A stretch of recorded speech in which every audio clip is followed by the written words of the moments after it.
Là, Aaron, il leur dit, comme il commence à les occuper, il dit, ôtez les anneaux qui sont aux oreilles de vos femmes. Aaron leur dit une chose difficile, pensant que les femmes s'y opposeraient. Donc, il leur donne, il essaie de gagner du temps à Aaron. Il dit, il va descendre, il me faut que je gagne du temps. Aaron leur dit, regardez, je vous donne, et dans sa tête, il dit, je leur donne une tâche difficile, pensant que les femmes s'y opposeraient.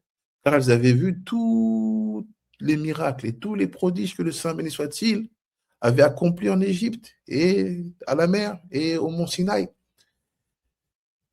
Ils allèrent auprès des femmes. Celles-ci se dressèrent contre eux et dirent, à Dieu ne plaise que nous renions le Saint béni soit-il, qui nous a fait tous ces miracles et tous ces prodiges pour faire une idole. Comme ils ne les écoutèrent pas, que dit l'Écriture? Donc, les femmes se sont dressées. On ne donne pas. Ils en ont fait que fi. Ils n'ont pas écouté. Il est écrit par la suite dans la Torah, tout le peuple se dépouilla des anneaux d'or. Il n'est pas écrit qui étaient aux oreilles de leurs femmes, mais qui étaient à leurs propres oreilles. Donc là, dans la construction du verset, les sages, la transmission orale nous explique que ceux qui ont réellement donné de leurs bijoux personnels pour faire le veau d'or n'étaient pas les femmes. C'était les autres parce que les femmes se sont opposées.